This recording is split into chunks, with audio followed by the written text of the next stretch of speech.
Welcome back to Get Real. I am your host, Erin Thomason, and I am here today with Jenepher Spencer from Coldwell Banker in Westford. Jenepher, welcome. Thank you for coming. Thanks, Erin. Thanks for having me. Yeah, so you are in Westford. You are serving Groton, Dunstable area in southern New Hampshire. Yep, Groton, Dunstable, Westford, Acton, and surrounding towns. I really don't mind traveling at all.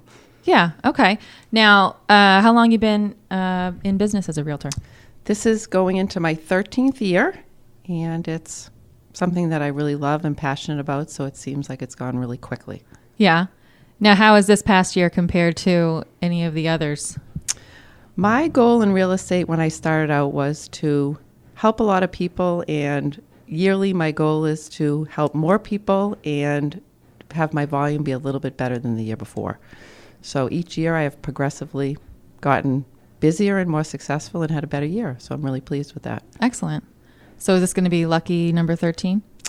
This is going to be, I think, I was 50 last year, so my goal was to sell 50 million this year, and I think I'm going to hit it. Wow, awesome. Very cool. So what kind of clients do you typically work with?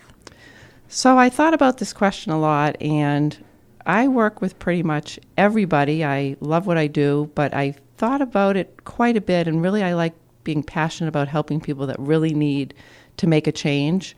Real estate is something where it looks like a glamorous job, but we really help a lot of people that it's an unfortunate situation, whether it be death or divorce, and I really feel good about helping people that need to hold hand-holding.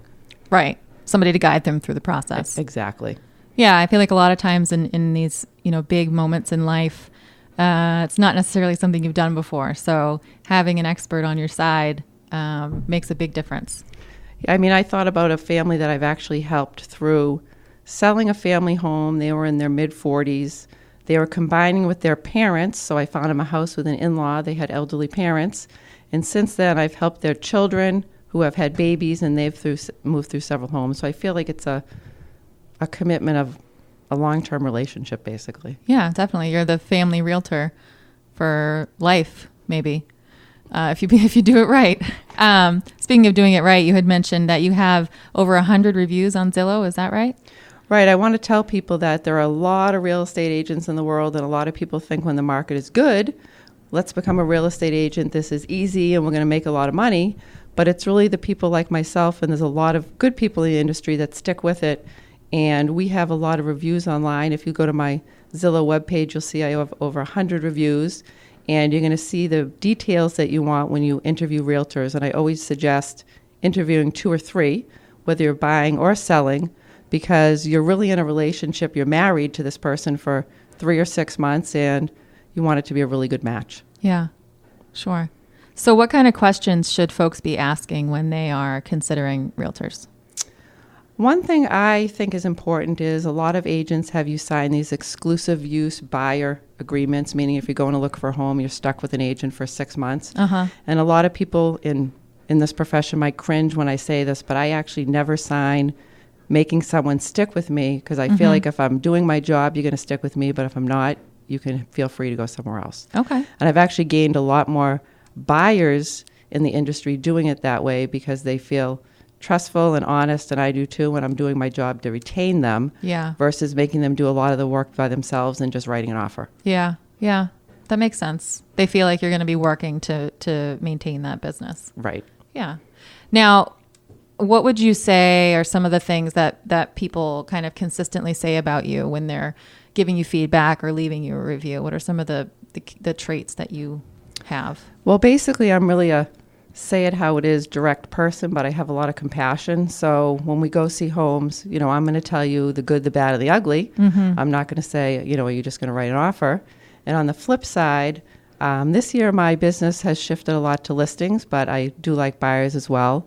When I go to a house, oftentimes it has been listed by somebody else who gave them this big price to get the listing, right? But it really wasn't the right price, and ultimately at the end of the day, they would have gotten more if they listened to somebody with the guidance in the beginning, what the price should be.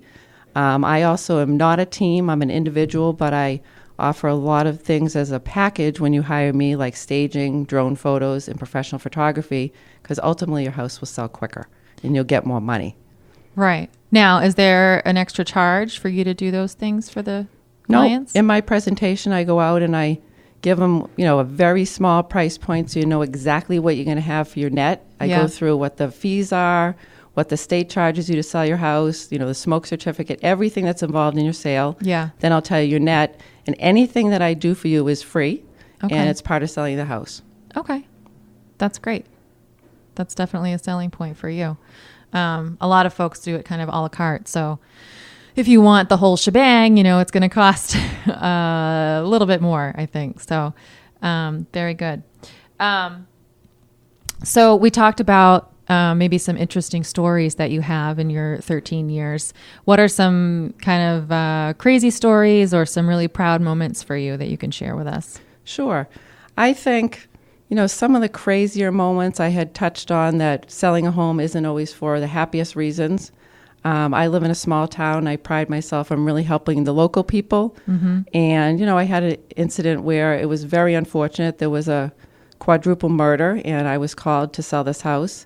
And I did form a really strong connection with the two family members that were left selling the home. And I felt a lot of pride.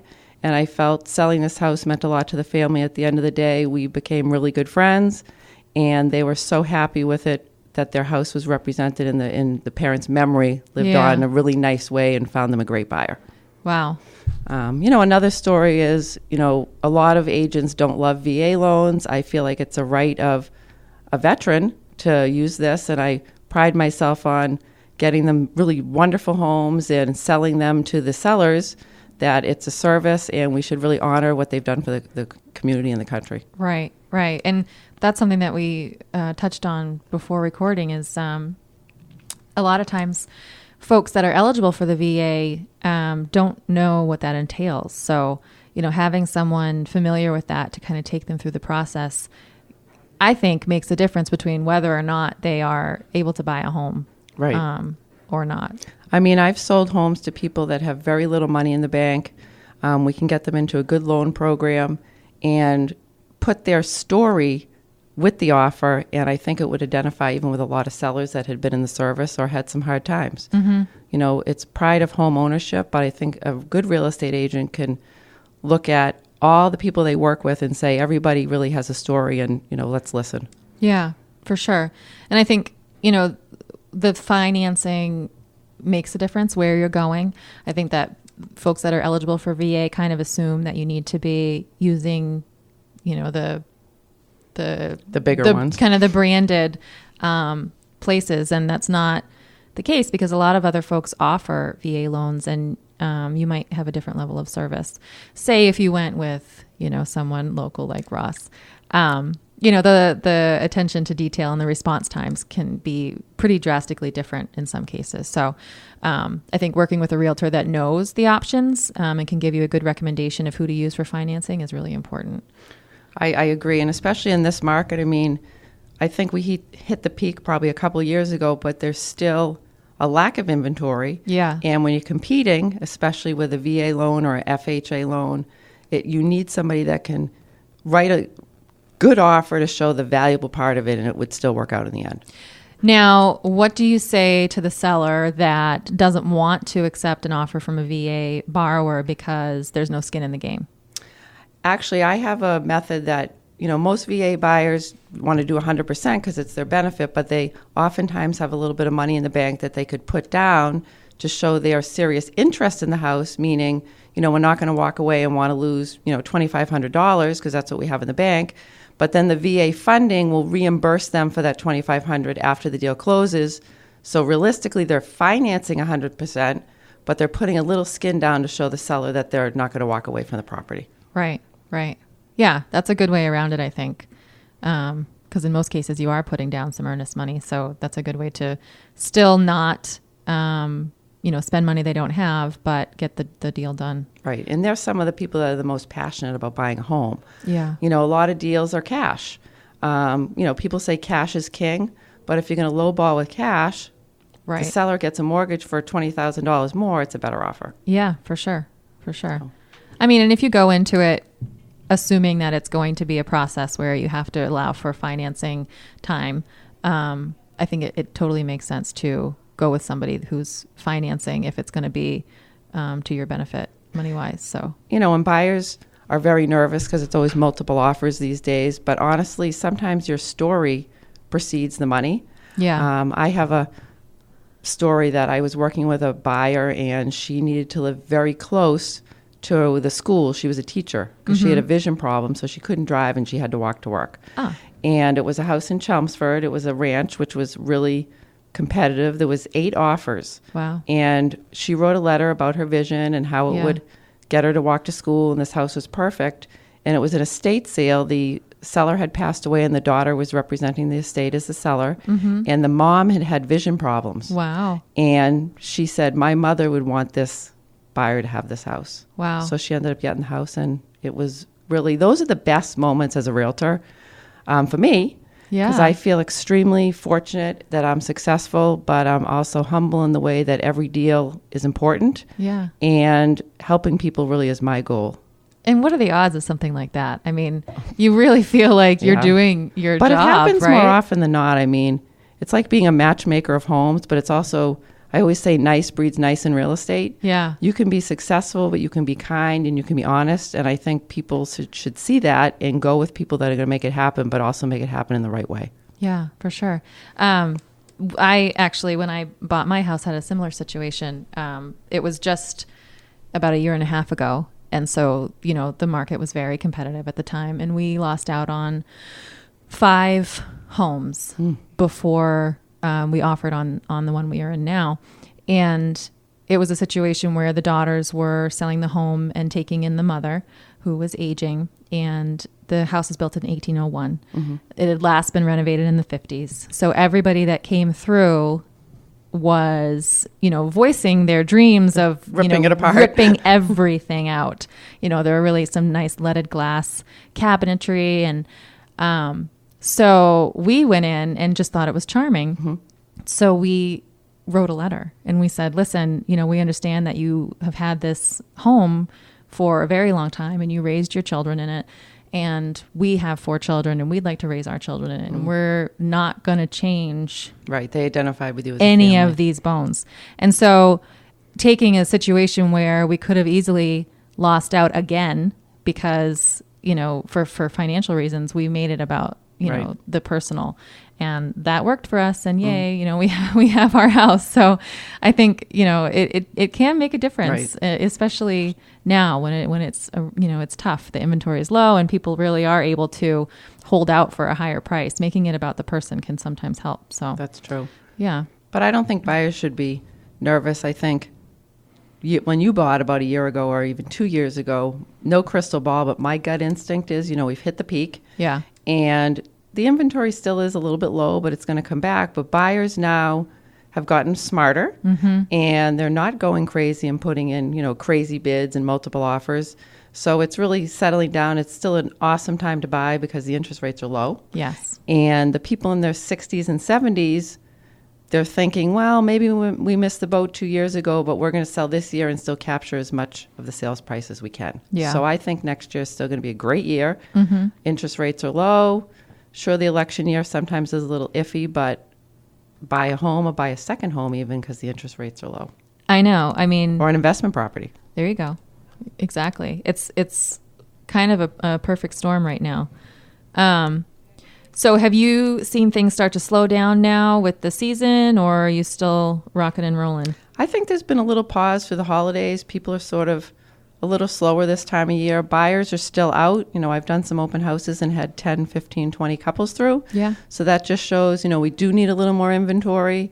But if you're diligent and you look weekly, this is also the winter is a great time to buy a house. Right. And a great time to list. Right. My business this year is a bit more listings. I love to list homes.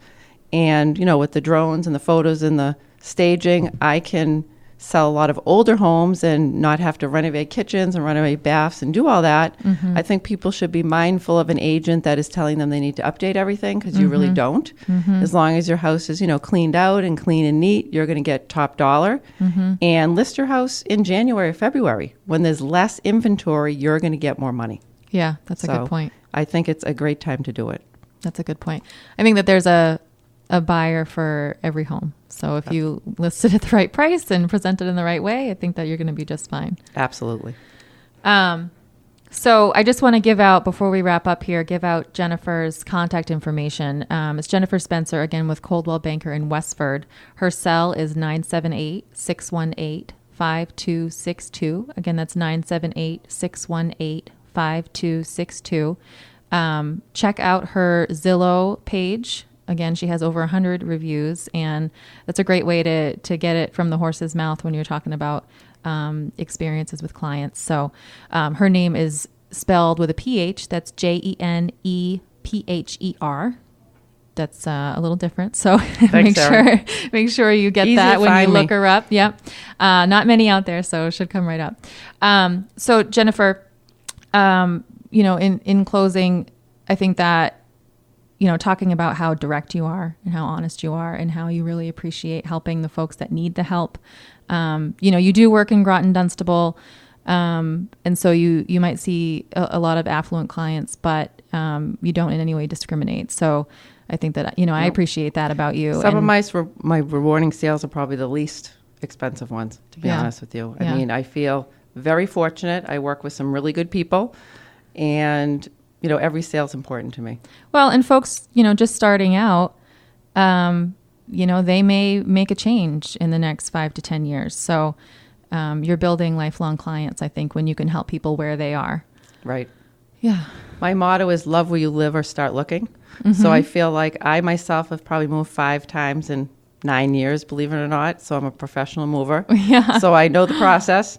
But really, if there's something that you're afraid of or something, you want to just look and see what's out there, that's what you need to do. I call it the research phase. And if you're looking for a realtor, if they're not willing to go through the long haul, through the research phase, then it's just not the right person for you. Yeah, absolutely. Well, folks, if you're looking to buy or sell, give Jenepher Spencer a call. She'd love to help you for the long haul. I'm Erin Thomason with Get Real, and we will be back after this.